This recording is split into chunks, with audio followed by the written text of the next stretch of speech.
Hello student, I am Anita Rao from Tilak Bharati school Raipur. आज हम लोग क्लास 9th का हिंदी पढ़ेंगे, जिसका शीर्षक है गद्दार कौन। इसके लेखक है नारायण लाल परमार जी।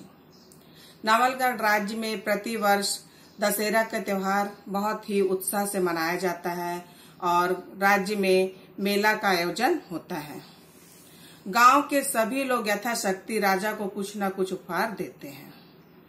राजा का मित्र राजपुरोहित रहता है, जो राजा को सही सलाह देकर राज्य का आगे बढ़ाने में उनकी सहायता करता है। राजा अपने मित्र से बहुत खुश रहते हैं। राजा का एक पुत्र रहता है और राजपुरोहित का भी एक पुत्र रहता है। कुछ दिनों के पश्चात राजा और राजपुरोहित दोनों की मृत्यु हो जाती है। राजा का बेटा राज सिंहासन पर बैठता है और राजपुरोहित का बेटा फिर से उनके बेटे का राजपुरोहित बन जाता है। राजा का बेटा विलासी स्वभाव का रहता है। वह प्रजा की ओर ध्यान नहीं देता, जिससे प्रजा बहुत ही दुखी रहती है। राजपुरोहित का पुत्र उसे बहुत समझाता है, लेकिन वह मानता नहीं।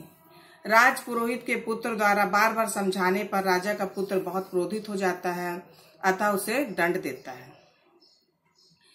आखिर एक दिन दंड के समय उससे पूछा जाता है, तुम्हारी अंतिम इच्छा क्या है। राजपुरोहित का पुत्र बुद्धिमान रहता है। वह कहता है कि मुझे कुछ समय का मोहलत चाहिए, मैं मोती की फसल लगाऊंगा। राजा का पुत्र सोचता है, लोग अनाज की फसल उगाते हैं खेतों में, लेकिन ये कैसा मोती की फसल उगाता था, उसे समय दे दिया जाता है। कुछ दिनों के पश्चात राजपुरोहित का पुत्र राजा के पुत्र के पास जाता है और कहता है कि मोतियों का फसल तैयार है, आप आकर देख लीजिए, पर सुबह के समय आप आइए।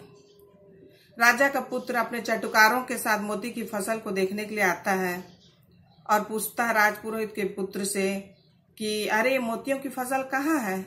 तो राजा का पुरोहित का पुत्र कहता है कि जिसने बेईमानी ना किया हो, झूठ ना बोला हो, उसे ही मोती की फसल दिखाई देगी।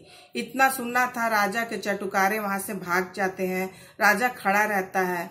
उसे समझ आ जाता है कि उसने कितनी भारी गलती की है, अतः वह राजपुरोहित के पुत्र के चरणों में गिर पड़ता है।